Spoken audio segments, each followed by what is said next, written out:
warahmatullahi wabarakatuh. Shalom.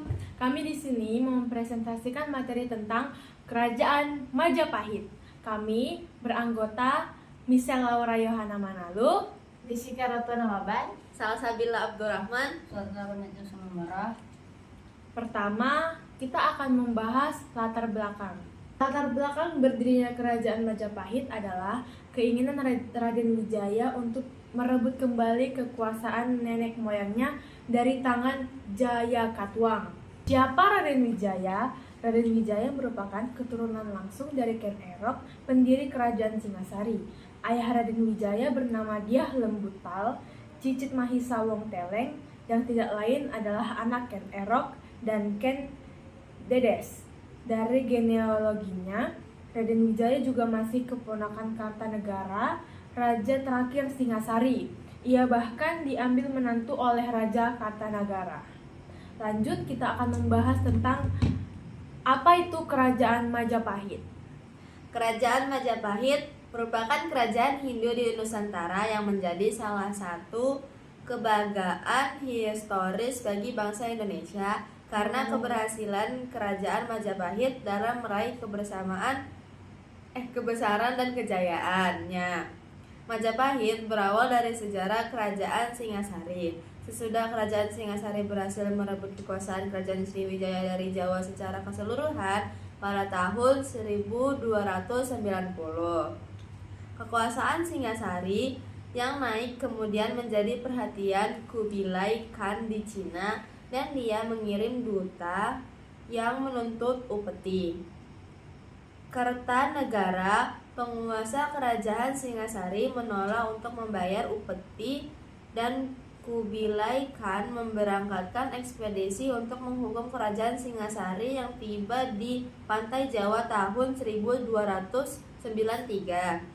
Ketika itu, seorang pemberontak dari Kendiri bernama Jayakatwang kemudian bersekutu dengan orang Mongol untuk melawan Jayakatwang. Setelah Layatwang dikalahkan, Raden Wijaya berbalik menyerang sekutu Mongolnya sehingga memaksa mereka menarik pulang kembali pasukannya secara kalang kabut.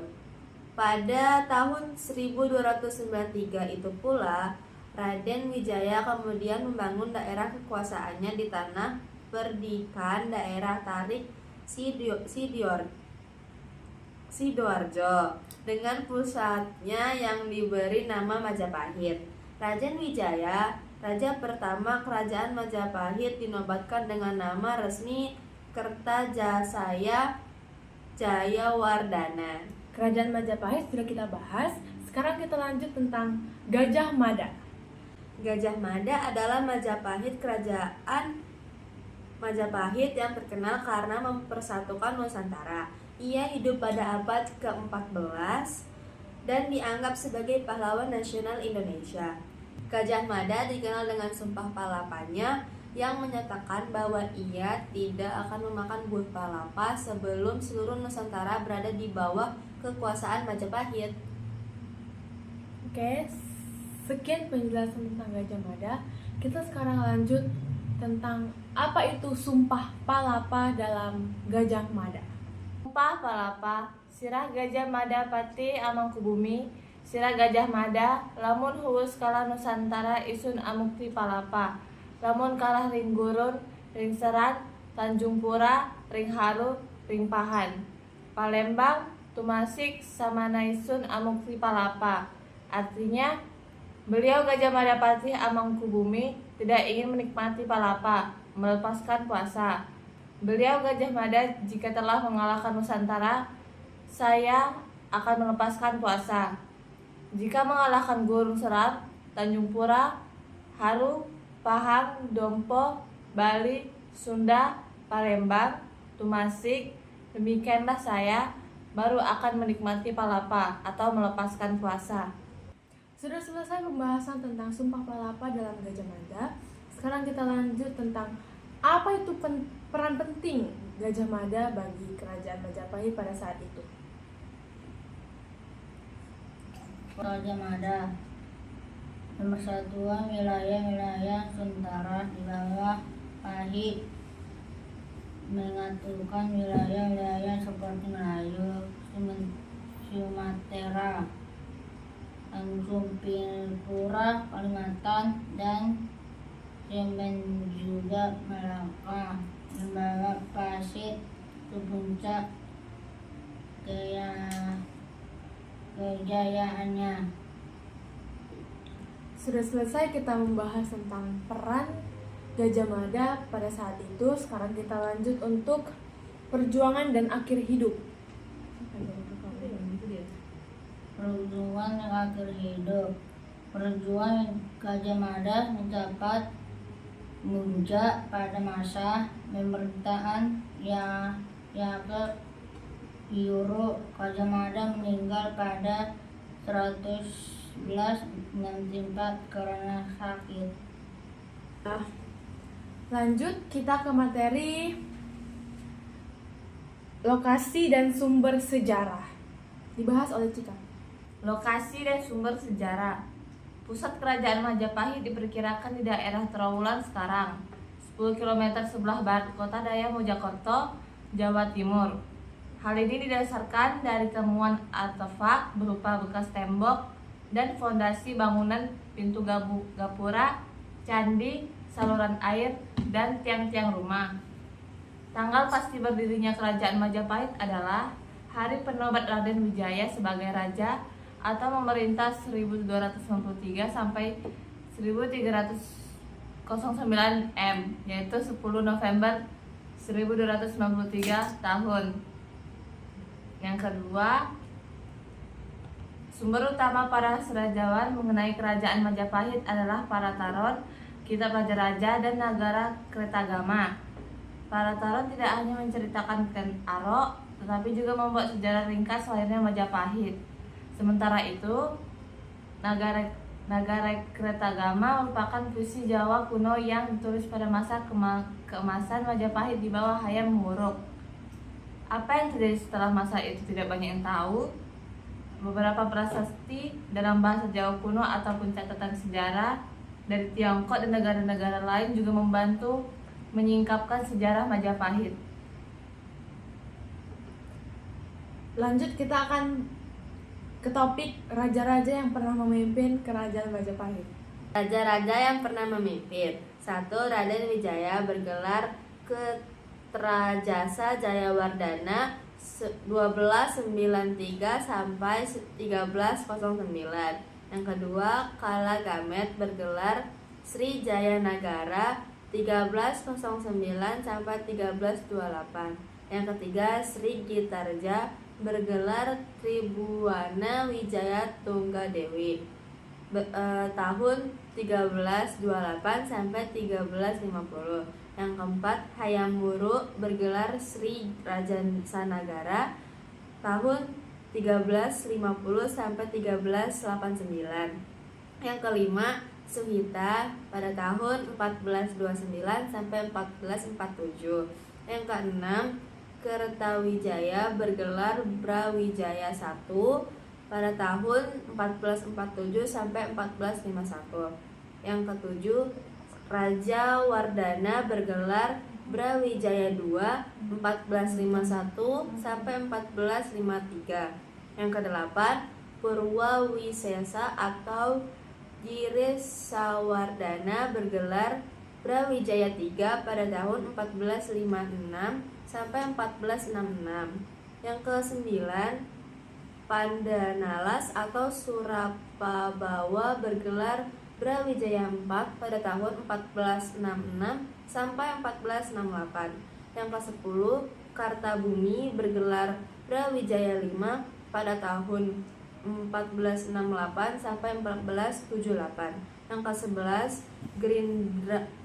Grindrawardana bergelar Brawijaya VI pada tahun 1478 sampai 1498. Yang ke-12, Hudara bergelar Brawijaya VII pada tahun 1498 sampai 1518.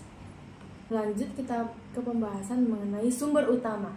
Sumber utama yang biasa digunakan oleh para sejarawan dalam menelusuri jejak kerajaan Majapahit adalah pararatan kitab Raja-Raja dalam bahasa Kawi dan Nagara Kertagama dalam bahasa Jawa kuna. Pararaton terutama menceritakan Ken Arok, pendiri kerajaan Singasari. Namun juga memuat beberapa bagian pendek mengenai terbentuknya Majapahit. Sementara itu, Nagara Kertagama merupakan puisi Jawa kuna yang ditulis pada masa keemasan Majapahit di bawah pemerintahan Hayam Wuruk. Setelah masa itu, hal yang terjadi tidak jelas. Selain itu, terdapat beberapa prasasti dalam bahasa Jawa kuno maupun catatan sejarah dari Tiongkok dan negara-negara lain. Keakuratan semua naskah berbahasa Jawa tersebut dipertentangkan. Tidak dapat disangkal bahwa sumber-sumber itu memuat unsur non-historis dan mitos. Namun demikian, garis besar sumber-sumber tersebut sejalan dengan catatan sejarah di Tiongkok, khususnya daftar penguasa dan keadaan kerajaan ini tampak cukup pasti. Lanjut kita mengenai struktur pemerintahan. Struktur pemerintahan. Dalam struktur pemerintahan kerajaan Majapahit, seorang raja biasanya dibantu oleh sejumlah pejabat birokrasi dalam melaksanakan pemerintahan. Dengan para putra dan kerabat dekat raja memiliki kedudukan tinggi. Perintah raja biasanya diturunkan kepada pejabat-pejabat di bawahnya. Antara lain yaitu 1. Rakrian Muhamantri Katrini, biasanya dijabat putra-putra raja. 2. Rakrian Mantri Ripakiran Dewan Menteri yang melaksanakan pemerintahan. 3. Dharmadiaksa, para pejabat hukum keagamaan. 4. Dharma Ucapati, para pejabat keagamaan. Setelah kita membahas semua topik yang tadi, apakah kerajaan Majapahit mempunyai hubungan dengan kerajaan lain? Mari kita bahas. Hubungan dengan kerajaan lain. Kerajaan Majapahit menjalin hubungan dengan kerajaan-kerajaan lain di Nusantara melalui politik luar negeri, Mitreka Setata. Majapahit juga menjalin hubungan dengan kerajaan-kerajaan asing di Asia Tenggara. Kita akan membahas tentang hubungan dengan kerajaan Nusantara. Hubungan dengan kerajaan Nusantara. Hubungan dengan kerajaan-kerajaan lain di Nusantara. 1. Majapahit berhasil menyatukan berbagai kerajaan kecil dan suku-suku di Nusantara di bawah pemerintahan Raja Hayam Wuruk dan Patih Gajah Mada. 2. Kerajaan Demak merupakan kadipaten yang di bawah Majapahit, tetapi melepaskan diri dari kekuasaan Majapahit pada masa pemerintahan Raden Fatah. 3. Majapahit terlibat dalam perang Bubat dengan Penjajaran yang mengakibatkan hubungan Majapahit dengan Sunda menjadi rusak. Lalu bagaimana dengan hubungan dengan kerajaan asing? Hubungan dengan kerajaan asing. Hubungan dengan kerajaan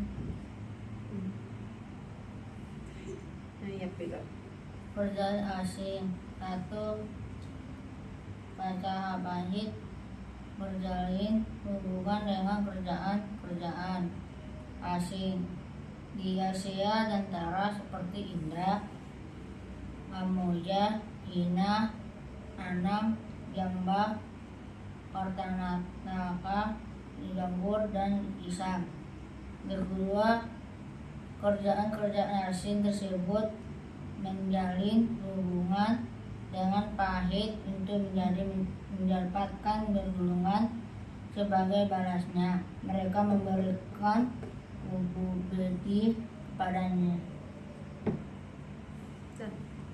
Faktor runtuhnya kerajaan Majapahit. Kerajaan Majapahit runtuh karena berbagai faktor, di antaranya perang saudara, pengaruh Islam, dan ancaman dari luar.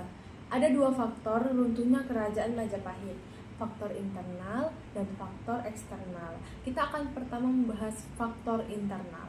Faktor internal. 1. Perang Perekrek. Perang antara Istana Barat Majapahit yang dipimpin Wikramawardhana melawan Istana Timur yang dipimpin Brewirabumi. Perang ini terjadi pada tahun 1404 sampai 1406. Kedua, konflik perebutan takhta. Perebutan kekuasaan antara Wiramawardhana pengganti Hayam Wuruk dan Wirabumi putra Hayam Wuruk. Ketiga, kematian Hayam Wuruk membuat situasi kerajaan tidak terkendali dan sering terjadi pergolakan politik.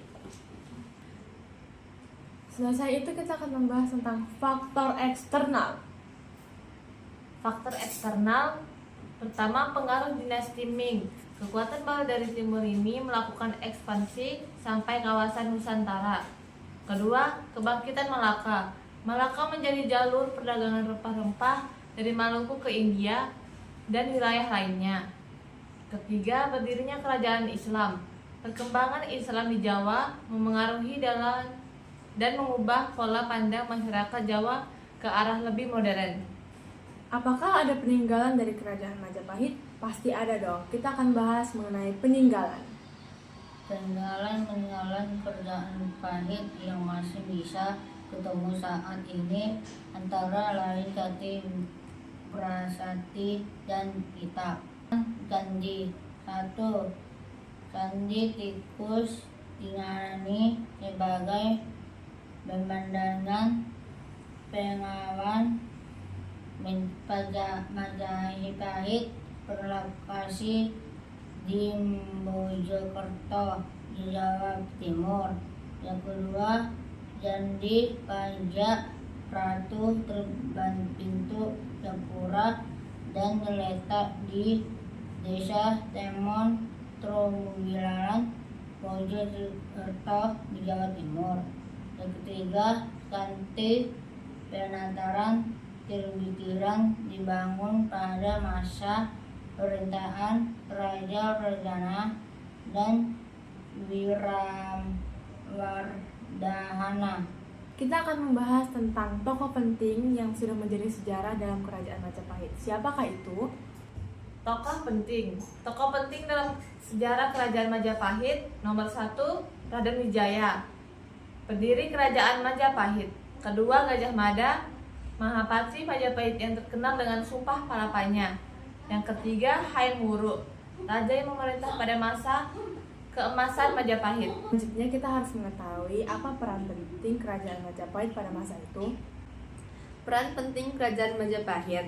Yang pertama dalam hal penyatuan wilayah Nusantara. Yang kedua, dalam sejarah Indonesia, Majapahit dianggap sebagai salah satu kerajaan terbesar dan terkuat dalam sejarah Indonesia dan Asia Tenggara. Yang ketiga, kadang-kadang dianggap sebagai presiden batas wilayah Indonesia modern. Yang keempat, pengaruhnya diperkirakan melampaui wilayah Indonesia modern. Sudah selesai penjelasan PPT kami tentang kerajaan Majapahit. Apakah ada kritik dan saran? Ada nggak ya? Apakah ada pertanyaan? Semoga nggak ada. Lanjut, kesimpulan. Kesimpulan mengenai kerajaan Majapahit. Kerajaan Majapahit merupakan kerajaan Hindu-Buddha terbesar dan terkuat di Nusantara, serta salah satu kerajaan terbesar dan terkuat di Asia Tenggara. Kerajaan ini didirikan pada tahun 1293 oleh Raden Wijaya dan mencapai puncak kejayaannya pada masa pemerintahan Hayam Wuruk pada tahun 1350 sampai 1389. Sekian presentasi kami. Mohon maaf jika ada kesalahan atau tingkah laku yang kurang enak. Sekian materi kami. Bye-bye.